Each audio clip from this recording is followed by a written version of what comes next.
Whitehall is where the UK government's based. Now, they're facing an army recruitment crisis. They're also facing 90,000 cyber attacks each year, and there's a pretty different battlefield today. Because if you're a top gamer or a coder, your country needs you. Well, politicians in the UK reckon the skills that gamers and coders have could be useful when it comes to war. Things like cyber skills and also flying drones, as they look at what threats are facing the United Kingdom. So Roman's on the Storm Shadows, the RAF Rocket League team. Yet militaries across the world have esports teams. Yeah, so I play Rocket League for the Royal Air Force. We end up competing against the other forces. Like who? The Army and the Navy. But then we do international events as well. So I went to Germany this year for the Armed Forces Esports Invitational. Ended up playing against the French and American forces as well. Who are the best out of them? It's the Americans, unfortunately. They hold the title at the moment. That must be quite annoying. Yeah, absolutely. I've spent so many times watching back, looking at how we could improve, but they obviously have way more time on their hands than we do. I've been gaming for about 10, 11 years. I had my first Xbox 360 one Christmas morning, and I never looked back since. The esports side of things just fell into my lap, basically. I was just playing around. I was in my phase 2 training, and I was searching about. I was like, there's bound to be something esports-wise in the military. There has to be. And I bumped into the RAF Storm Shadows. It was still growing at that time. We didn't expect it to be as big as it is now. And I think that's for the entirety of the RAF Gamers Network. It started off with a couple of guys. So much so, the Ministry of Defence launched the International Defence Esports Games, and esports was even officially recognised as a military sport back in 2024, which means instead of things like rugby or football, Roman is doing this. Gamers have been in the sights of the military for a while now, and it's no secret that if you're into Call of Duty and Battlefield, some of you might think guns are cool, but now... War never changes.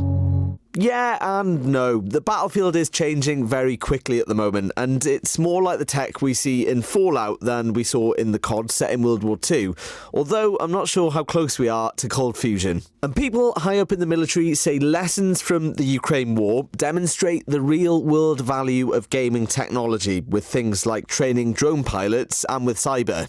It's those transferable skills that you have online after years of playing, that you can have localised in your job roles. Some people see the push for esports as a way to make the military more appealing for younger people, rightly or wrongly, with one poll suggesting only around 1 in 10 Gen Z would pick up a gun to fight for the UK. But for Roman... Well, it is a modernisation. Absolutely. To rights it is. I'm gonna agree, but not in the way you'd expect me to agree. It's a modernisation in the fact that technology is advancing. We cannot stick to the old ways of how we do things in the military. We have to progress, we have to push forward with new technology.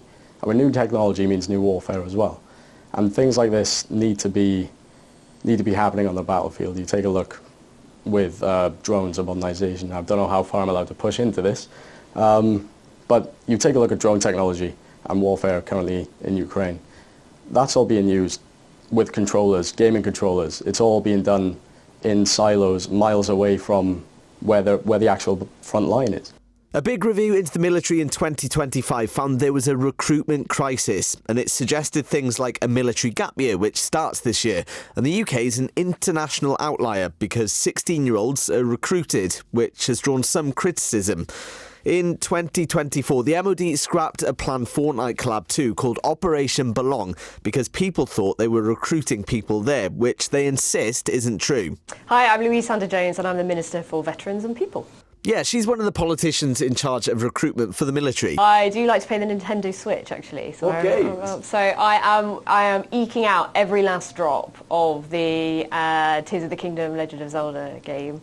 And I am trying to do every single last minute of it. So I must have hundreds of hours on there by now. But How'd you get into that? So you don't always think of people in government and gamers together. Really? You No, know? I've always loved gaming. Yeah, when I was younger, I had a GameCube, things like that. It's really recognising that what we're going to need in the future looks different to what we've previously had. And I'm really, really pleased that we've made this change, because people have been talking about it for a long time. We've recognised that we need to have more defence skills in cyberspace for a long time, and we've finally got on and delivered it, and we've got people who have even just graduated, 26 people, they're going out there already now to take the use of these skills and serve in the military. The military say the UK sees around 90,000 cyber attacks a year, and the government even sanction people, primarily from Russia and China, for launching attacks. There have been big high-profile cases too, with Jaguar Land Rover making a loss of almost 500 million quid because of an attack.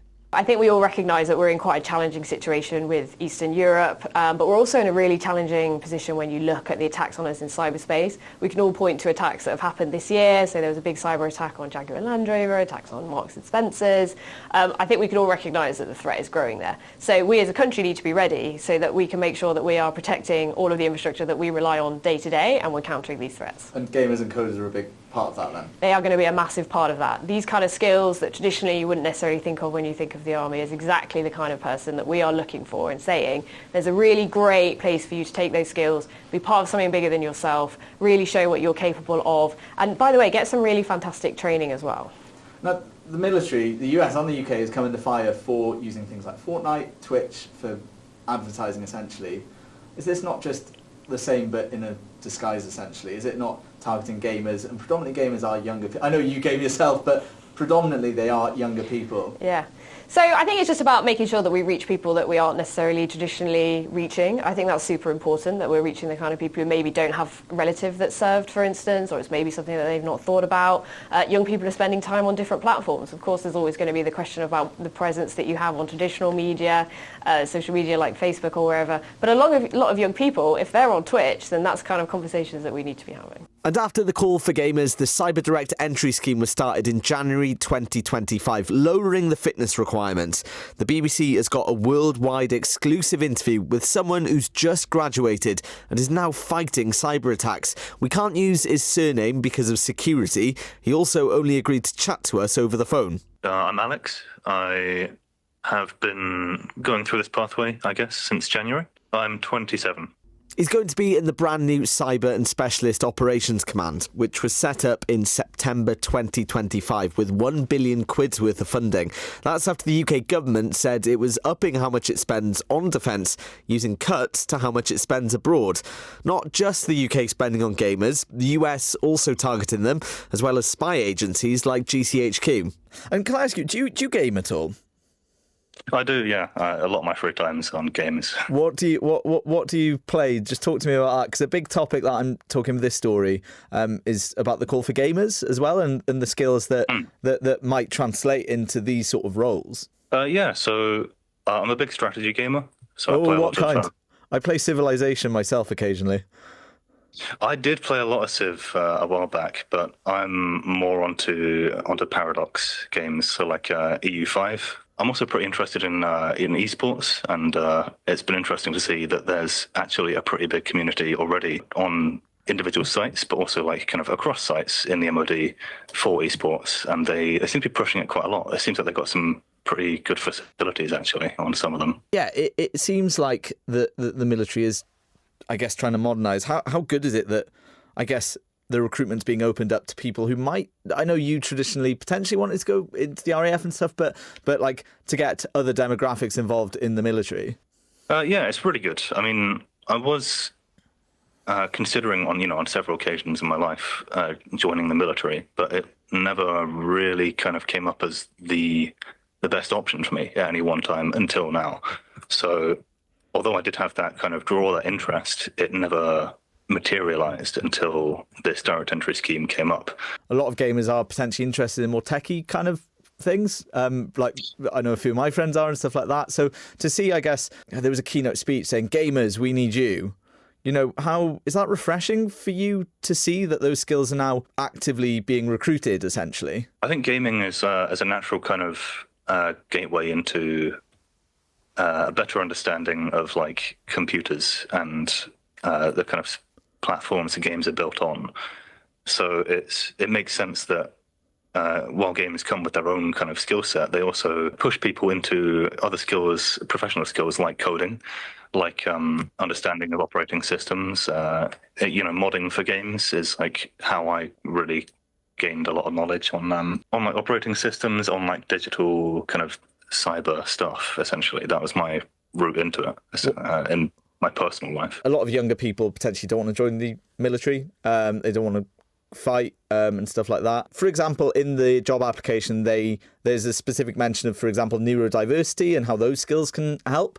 Do you hope that younger people will potentially look at the, I guess, quote-unquote modern military and think, actually, this is a career for me? Because there are pressures there with getting younger people involved at the moment. Broadening like kind of health requirements for getting in, absolutely.